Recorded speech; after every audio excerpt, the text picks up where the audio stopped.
আসসালামু আলাইকুম রহমতুল্লাহি ওয়া বারাকাতুহু। আজকে আবারও নিয়ে আসলি আপনাদেরকে একটি ক্ষুদ্র মৌমাছি চাকের মধুকলা দেখানোর জন্য। আসলে আজকে আমাদের এই সিজনের প্রথম চাক থেকে মধু তুলতে আসছি। আসলে এবারে চাকে গরম থাকার কারণে মাছিগুলা প্রচুর পরিমাণ আক্রমণ করে, সেজন্য কিছু দোমা ব্যবহার করলে অবশ্যই আক্রমণ করে না, এটা আপনারা অবশ্যই বুঝতে পারতেছেন। কারণ যেহেতু আমি এই চাকে কোনো পোশাক ব্যবহার করে নাই, নর্মাল পোশাকে চাকগুলা মধুগুলা সংগ্রহ করতে আসছি। দেখেন আলহামদুলিল্লাহ এবারে ভালো পরিমাণের মধু হয়েছে আমাদের প্রতিটি বক্সেই। দেখেন প্রায় অর্ধেকটি ফ্রেম পর্যন্ত ক্যাপিং করা। আসলে ক্যাপিং করা মধু খুবই সুস্বাদু হয় খাইতে এবং খুবই সুন্দর হয়। এটা আমাদের কোনো প্রকার পানি থাকে না, একদম ফ্রেশ থাকে মধুরা। এবং আপনারা অনেকেই জানেন এবং দেখি বুঝতেই পারতেছেন আমরা কীভাবে মধুগুলা খুলবো। অবশ্যই ক্যাপিংগুলা কেটে আমরা এই যে বিলির মধ্যে যে মেশিনটা ফিট করেছি, এই মেশিনের মাধ্যমে মধুগুলা খুলবো ঘুরিয়ে। এভাবে মধু খোলা কারণ হলো আপনার অতি তাড়াতাড়ি আবার মধুগুলা সঞ্চয় করতে পারে, কারণ যেহেতু ফিতাগুলা আমরা কাটা হবে না, সেহেতু মধুগুলা আবার সুন্দর করে রেখে দিবে। দেখেন প্রতিটা প্রেমেই আল্লাহর রহমতে এবার ভালো পরিমাণের মধু হয়েছে। এবং আপনাদেরকে আরও একটি কথা বলে রাখি, আমাদের যে অপূর্ব বক্সটা, যেটা হানি চেম্বার সহ বক্সটা আমি তৈরি করেছিলাম, আমার ব্যক্তিগত একটি বক্স, সেই বক্সটির মধ্যে অবশ্যই আলহামদুলিল্লাহ সুন্দর রেজাল্ট এসেছে এবং হানি চেম্বার পর্যন্ত মধুগুলা সঞ্চয় করেছি। সেই ভিডিওগুলো দেখতে চাইলে অবশ্যই চ্যানেলটি সাবস্ক্রাইব করে আমাদের সাথে দেখুন।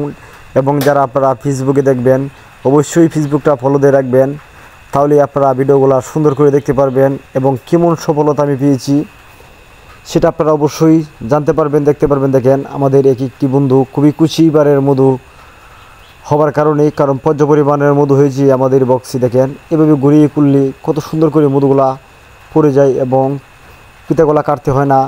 এই ফিতাগুলার মধ্যে সর্বোচ্চ আর 10 দিন পরে আবার মধুগুলা খুলতে পারবো, এটা আপনারা অবশ্যই দেখাবো। দেখেন আসলে তারা ফিতা বাঁধার সময়ই পায় নাই, শুধু খালি মধু আর মধু রেখেছি। এবং আপনারা অবশ্যই বুঝতে পারতেছেন আমার প্রতিটি ফিতায় প্রায় অর্ধেকটি যাবৎ জায়গায় পর্যন্ত মধু রেখেছি। এবং আপনাদের যে কথা বলেছিলাম, দেখেন খুবই সুন্দর করে আপনাকে দেখানোর চেষ্টা করতেছি যে প্রতিটি ফ্রেমে কী পরিমাণের মধু হয়েছে। আপনারা যদি এই মৌমাছি সম্পর্কে কিছু অবশ্যই কমেন্ট করবেন, আপনাদেরকে বলে দিব। এবং মৌমাছি যারা শিখতে চাইলে অবশ্যই বলবো চ্যানেলটি সাবস্ক্রাইব করে আপনারা মৌমাছি ধরার ভিডিওগুলো দেখতে পারবেন। মৌমাছি ধরার শুধু ভিডিওগুলো না, মৌমাছি যত কার্যকলাপ সেই বিস্তারিত ভিডিওগুলো দেখতে পারবেন। কারণ আপনারা জানেন বাংলাদেশি সর্বোচ্চ হাইস্ট ভিডিওগুলো আমি দিয়ে থাকি আপনাদেরকে শেখানোর জন্য, কারণ এইভাবে হয়তো আর কেউ এই ভিডিওগুলো করে নাই এবং এত মৌমাছিগুলো পালেও নাই। কারণ যেহেতু এটি ক্ষুদ্র মৌমাছি, এটা টাকা দিয়ে কিনে আনতে হয় না, এটা আপনাদের নিজ নিজ এলাকায় থেকে আপনারা গাছের গোত্রে থেকে ধরতে পারবেন। এবং শুধু গাছের গোত্রে না, এই মৌমাছিগুলো কারেন্টের কুটির ভিতরেও বাসা বেঁধে থাকে, সেটা আপনারা কীভাবে বের করবেন সেই কারেন্টের কুটির থেকে, সেই বিষয়েও আপনাদেরকে বিস্তারিত ভিডিও দেওয়া আছে, আপনারা দেখতে পারবেন কীভাবে আমি কারেন্টের কুটির থেকে মৌমাছিগুলা ধরে আনি। দেখেন আমাদের এক চাচা আসছে যত মধু খুলতাছি সে দেখার জন্য এবং সেই মধুর স্বাদগুলা উপভোগ করার জন্য। আপনারা অবশ্যই এভাবে আপনারা দুটো পালুন, কেউ আসে অবশ্যই আপনারাও একটু তার হাতে দিবেন।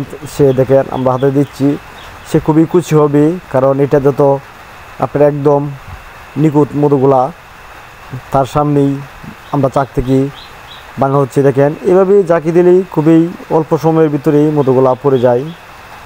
এবং আপনারা জানেন আমি দুটি চ্যানেলেই ভিডিওগুলো আপলোড করে থাকি। একটি চ্যানেলে হলো মোহাম্মদ হাশিমউদ্দিন, আরেকটি চ্যানেলের নাম হলো হাশিমউদ্দিন মধু। এটা দুটো চ্যানেলে আমি মধু এই ভিডিওগুলো দিয়ে থাকি এবং আমার ফেসবুকে এবং ফেসবুক পেজে ভিডিওগুলো দিয়ে থাকি। আপনারা যে